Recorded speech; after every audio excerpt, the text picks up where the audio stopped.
আপনারা জানেন যে গতকাল আমাদের ব্রিগেডে যে আমাদের একজন তৃণমূলের অ্যাক্টিভ কর্মী ব্রিগেডে যে মারা গিয়েছিলেন, তো সেই জায়গা থেকে যেহেতু আমাদের তৃণমূল কংগ্রেসের সে অ্যাক্টিভ কর্মী, তার জন্য গতকাল রাত 11টার সময় তার ভাইয়ের সাথে আমি কথা বলেছিলাম। আজ সকালে তারা মানে তার বাড়িতে সহানুভূতি দেখানোর জন্য তার সকালে আমি যাবও বলেছিলাম। তাতে সমস্ত আমাদের কর্মীদেরকে নিয়ে সকালবেলায় রওনা দিয়েছিলাম। তো যখন আমরা বেলসরের পার্টি অফিসটা থেকে যখন শিবপুরের দিকে নিই, যেহেতু আমাদের যিনি মারা গেছেন যে ওনার শিবপুরে বাড়ি, তো যখন নিই তখন সে বেলসরের যে পার্টি অফিস আছে, পার্টি অফিসের ভেতরে প্রধান উপপ্রধান ওনারা প্রেজেন্ট, তার সাথে ওই লালবাবু মল্লিক বলে ছিল, এবং এবং রাস্তার উপরে ছিল বেশ 5-6 জন ব্যক্তি ছিল। যে 5-6 জন ব্যক্তির মধ্যে বাদশা ছিল, শেখ দোলন বা শেখ ভকত বা শেখ কাজল বা আপনার পাকলু কাজল, তো মানে ওরা ছিল, ওরা এসে আমাদের সমস্ত তৃণমূল কংগ্রেসের কর্মীবৃন্দরা যারা যারা যাচ্ছিলেন প্রত্যেকের ওপরে অ্যাটাক করে। এরা সিপিএম এবং বিজেপি থেকে আশ্রিত ব্যক্তি। তার মধ্যে থেকে 1-2 জন বালিখাতের মালিক আছে, আবার আমাদের বিজেপি সিপিএম থেকে আশ্রিত দুষ্কৃতী বলতে গেলে চলে।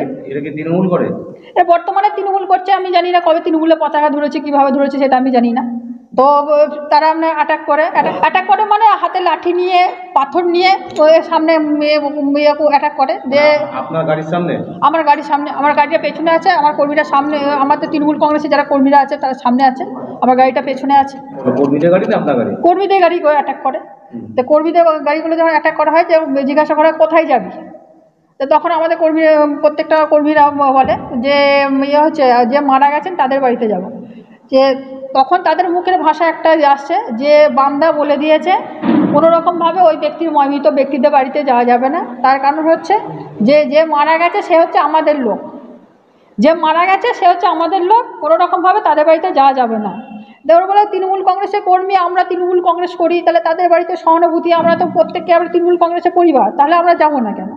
যে না, যাওয়া যাবে না, বামদা বলে দিয়েছে যখন যাওয়া যাবে না। রায়না 1 নম্বর ব্লকে তৃণমূল কংগ্রেসের যিনি বর্তমান ব্লক সভাপতি আছেন তিনি, তো সেই জায়গায় তিনি বলেছেন, যখন আমাদের কর্মীরা বলছেন না অবশ্যই তৃণমূল কংগ্রেসের কর্মী যখন মারা গেছেন আমরা অতি অবশ্যই তার বাড়িতে যাব, তখন একটা কথা বললে যে লালু মল্লিককে দেখেছিস তো, আজকে এখন তার বর্তমান পরিস্থিতি দেখায়, তার বাড়িতে যে বর্তমান পরিস্থিতি কি হয়েছে দেখায়। লালু মল্লিক বলতে বর্তমান যিনি আমাদের অঞ্চল সভাপতি আছে হিজলা অঞ্চলে, 2 বছর আগে ওই তৃণমূল আমাদের সিপিএম এবং বিজেপি থেকে আশ্রিত যে কয়েকজন ব্যক্তি মিলে পা দুটোকে তার ভেঙে দেওয়া হয়েছে, এখনো পর্যন্ত তার পা দুটো ঠিক হয়নি। ভদ্রলোক এখনো পর্যন্ত টেচারি বসে থাকে, উঠতে পারে না। বাট এবার সে একদম ওপেন ওই জন্য বললো যে লালু মল্লিককে দেখেছিস তো, দেখায় তার লালু মল্লিকের কী অবস্থা করেছি, যে এইখান থেকে যে ওই শিবপুরের দিকে যাবে তার অবস্থা সেই রকম মতো করে দেবো। এবং তারপরে বলার সাথে সাথে লাঠি আর বড় বড় পাথর নিয়ে কর্মীদের ওপরে মারধর শুরু করে, তৃণমূল কংগ্রেসের কর্মীদের ওপরে পুরোটা কিন্তু মারধর শুরু করে। ব্লক সভাপতি বামদেশ মন্ডলের নেতৃত্বে এটা করেছে। ওরা তো ওনার কথা প্রথম থেকে শুরুতে যাবে যে বামদা বলে দিয়েছে কোনো রকমভাবে তাদের বাড়িতে যাওয়া যাবে না, যেহেতু আমাদের কর্মী মারা গেছে। প্রত্যেকটা কর্মীদের ওপরই মারধর করেছে। ইতিমধ্যে একজন অবস্থা আশঙ্কাজনক, তাকে আমাদের মহেশবাটি হসপিটালে দেখিয়ে তাকে রেফার করা হয়েছে বর্ধমান হসপিটালে। বর্তমানে তাকে নিয়ে যাওয়া হচ্ছে অ্যাম্বুলেন্সে করে, তাকে ভর্তি করতে নিয়ে যাওয়া হচ্ছে, তিনি রাস্তায় আছেন। আর একজনের অবস্থা হয়তো হাতে তার প্রচুর মেরেছে, হাতের মধ্যে রাজন মল্লিক তার হাতে মেরেছে লাঠি আর পাথর, এবং আমার গাড়ির ওপরে পাথর ছুঁড়েছিল, গাড়িটা কোনো রকমভাবে ওইখানে বাঁচিয়ে ফিরে আসছে।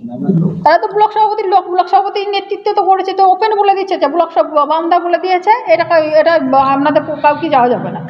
তো আমার গাড়িকে অ্যাটাক করছিল, মানে বুঝে নিন বাকিটা। আমার গাড়ির লক্ষ্য করে পাথর ছুঁড়েছে ওই ব্যক্তিগুলোই, যে নামগুলো বললাম ওই কজন ব্যক্তি মিলেই কিন্তু ওই পাথরগুলো ছুঁড়েছে। 2023 সালে আমাদের পঞ্চায়েত ভোটে যেভাবে হয়েছে সেখানে দেখা যাচ্ছে আমাদের বর্ধমান জেলার মধ্যে একটা মাত্র পঞ্চায়েত সিপিএম অধ্যুষিত হয়ে গেছে, সিপিএমের হাতে গিফট করা হয়েছে।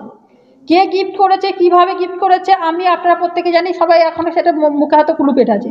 এই যে আজকে যে ঘটনাটা ঘটালো, ব্লক সভাপতির নেতৃত্বে যে আজকে যেটা ঘটনা হলো, এর থেকে প্রমাণিত হচ্ছে যে গতকাল আমাদের মাননীয় মুখ্যমন্ত্রী প্রার্থী ঘোষণা করেছে, মানে ভোটের দামামা কিন্তু বেজে গেছে। তো সেই ভোটের দামামা যখন বেজে যাচ্ছে, ঠিক তার প্রাককালে আজকে সেই ঘটনাটা ঘটাচ্ছে। কাজে এটা এখানে বোঝা যাচ্ছে পুরো ব্লকটাকে বিজেপিকে সিপিএমের হাতে তুলে দেওয়ার জন্য করছে, পুরোটাই সিপিএমের সাথে সেটিং করেছে, সিপিএমের সাথে সেটিং করেই ব্লকটাকে গিফট করার জন্য এটা ব্লক সভাপতিকে ইন্ধন দিচ্ছে। প্রথমত হচ্ছে দেখুন, বিধায়ক আমাদেরই বিধায়ক, সর্বভারতীয় তৃণমূল কংগ্রেসের বিধায়ক। আমিও ব্লক সভাপতি, সর্বভারতীয় তৃণমূল কংগ্রেসের বিধায়ক, ব্লক সভাপতি। একে অপরের বিরুদ্ধে কথা বলাটা আমি পছন্দ করি না। আর প্রথম কথা হচ্ছে যে আমি যদি বলি সেগুলো হচ্ছে দল বিরোধী কথা হয়। ঘটনা হচ্ছে গতকালকে ছেলেটা মারা গেছে, তাকে ওখান থেকে নিয়ে আসা আমাদের সর্বভারতীয় সাধারণ সম্পাদক, ওনার অফিস থেকে যথেষ্ট হচ্ছে যে আমরা সাড়া পেয়েছি, সবসময় আমাদের পাশে থেকেছেন। যখনই ফোন করেছি তখনই ওনারা ছিলেন। আমাদের মন্ত্রী স্বপন দেবনাথ মহাশয়, উনি পিজিতে গেছেন। তারপর হচ্ছে যে মারা যাওয়ার পর ডেড বডিকে সঙ্গে নিয়ে আমরা এসেছি। তো তাতে করে গতকালে এটাই ছিল। আজকে হচ্ছে মাটি হবে, সেই জন্য আমি সকালেই হচ্ছে যে ওই শিবপুর গ্রামে চলে গেছি।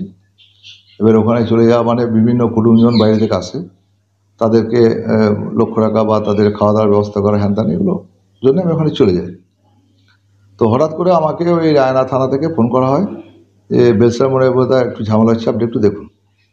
আমি ওখানে যারা সিভিক ছিল তাদেরকে ফোন করলাম যে কী হয়েছে, কোনো কিছু ঝামেলা হয়েছে? বলছে না, সেরকম কিছু ঝামেলা হয়নি। তো ওখানে ওই শান্ত ইসমাইল সহ 4-5 জন কি 6 জন একটা স্করপিও গাড়ি নিয়ে ওই মোড়টায় দাঁড়িয়েছিল। তারপর হচ্ছে যে এই ধারে হচ্ছে যে স্করপিও গাড়িতে যে ছিল শান্ত, সেই শান্তর সঙ্গে বেলসের কোনো একটা ছেলে তর্কাতর্কি হয়েছে যে কালকে মারা যাওয়ার পর তো তোমরা খোঁজ নিতে আসোনি, আর আজকে তোমরা এসেছো, তো এখানে দাঁড়িয়ে আছো, তাহলে তোমরা ওখানে যাচ্ছ কেন, ওখানে যাও। এই নিয়ে বোধহয় একটা কথা কাটাকাটি হয়েছে। তারপর ওখান থেকে গাড়ি নিয়ে বেরিয়ে চলে গেছে। গাড়ির ভেতরে কে ছিল বা কারা ছিল অত দেখেনি। আর ওখানে তখন সিভিকরা ছিল, পুলিশও ছিল। তখন বড়বাবু আমাকে বললেন যে দেখুন তো ওখানে কোনো ঝামেলা বা মারপিট হ্যান কিছু হয়েছে নাকি। আপনি সিভিকদের মাধ্যমে বা পুলিশ তো ছিল, ওদের মাধ্যমে একটু জেনে নিন না। বলে এরকম ওখানে কাজল সরকার বা এরকম কেউ মারধর খেয়েছে, মানে এরকম খবর আমার কাছে নেই। আমি এই মানে যেখানে ডেড বডি রয়েছে তাদের বাড়িতে আমি রয়েছি, প্রচণ্ড লোকজন এসছে, সেই দিকটাই হচ্ছে আমাকে দেখতে হচ্ছে। ওখানে কোনো মারধরের ঘটনা ঘটেনি। আমি এটা দায়িত্ব নিয়ে বলছি, আমি দল বিরোধী কথা বলি না। বিধায়িকা আমাদের দলের, আমি তার বিরুদ্ধে বলতে চাইছি না। প্রথম হচ্ছে ওই যে জায়গাটাকে উল্লেখ করছে সেই জায়গাতে পুলিশের সিসি ক্যামেরা আছে সব, অনেক বাজারে। সেখানে বহু দোকানদার ছিল, সেই দোকানদারদের কাছেও আপনারা খোঁজ নিয়ে দেখতে পারেন। সিসি ক্যামেরা নিশ্চয়ই পুলিশ দেখবেন। এবং পুলিশের কাছে এই রিপোর্ট নেই যে ওখানে আমাদের বিধায়িকা এসেছিলেন। বিধায়িকা আসেননি, এটা আমি জোর গলায় চ্যালেঞ্জ করে বললাম, আসেননি। এবং হচ্ছে যে ওখানে যে ছেলেগুলো যে একটু তর্কাতর্কি করেছে তাদেরকে হচ্ছে যে সঙ্গে সঙ্গে ডেকে পাঠানো হয়েছে। তাদেরকে মানে ব্লকের তরফ থেকে যেটুকু যা বলার তাতে করে তাদেরকে বলা হয়েছে। তৃণমূল সমর্থক এবং সেই জায়গা হয়তো তারা ক্ষোভে বলেছে, যেহেতু তৃণমূলকে ভালোবাসে তারা, যে গতকালকে মারা গেছে, গতকাল থেকে তো একবার আসেননি, আর আজকে এসে রাস্তার সাইডে গাড়ি দাঁড় করিয়ে আছেন। তো এছাড়া তো অন্য কিছু হয়নি। আমি প্রথমে বলেছি দলের বিরুদ্ধে বা দলের কোনো বিধায়িকা বলুন, বিধায়ক বলুন বা প্রধান বলুন, উপপ্রধান বলুন, এগুলো হচ্ছে যে আমি বলতে চাইছি না। আমি যেটা দায়িত্ব নিয়ে বলছি, প্রশাসন আছে, পুলিশ প্রশাসন, সেই পুলিশ প্রশাসনের মাধ্যমে খোঁজখবর নিয়ে মানে খোঁজ নিলেই বোঝা যাবে কোনো কারো হাতে লাঠি থাকেনি, কোনো রকম কাউকে মার দেওয়া হয়নি, বিধায়িকা ওখানে ছিলেন না, বিধায়িকা আসেননি। এটা আমি জোর গলায় বললাম। পুলিশের কাছ থেকে জেনে নিন আপনারা, পুলিশ তো সঠিক ইনফরমেশনটা নিশ্চয়ই নেতৃত্বকে জানাবেন। এইটুকু আমি বললাম, আর কিছু বলার। আমার নাম বামদেব মণ্ডল, রায়না 1 নম্বর ব্লক তৃণমূল কংগ্রেসের সভাপতি। ভাত ছাড়া বাঙালির দিন চলে না। আমিষ হোক বা নিরামিষ, যে কোনো পদের সাথেই চাই ধোয়া ওঠা গরম ভাত। আর সেই ভাত যদি হয় বাসন্তী গোল্ড চালের, তাহলে তো কোনো কথাই নেই। বাসন্তী গোল্ড নামেও শোনা, রূপেও শোনা। সুস্বাদু ঝরঝরে ভাত খেতে বাড়িতে আনুন বাসন্তী গোল্ডের মিনিকেট, 1010, করিশ্মা, বাঁশকাঠি এবং রত্না সহ বিভিন্ন ধরনের উন্নত মানের চাল। আমাদের ঠিকানা মা বাসন্তী রাইস মিল, মিরপুর, উচালন, পূর্ব বর্ধমান। আমাদের যোগাযোগ নম্বর 6296406470। আমাদের আরো একটি যোগাযোগ নম্বর হলো 9475740509। মনে রাখবেন, মা বাসন্তী রাইস মিল।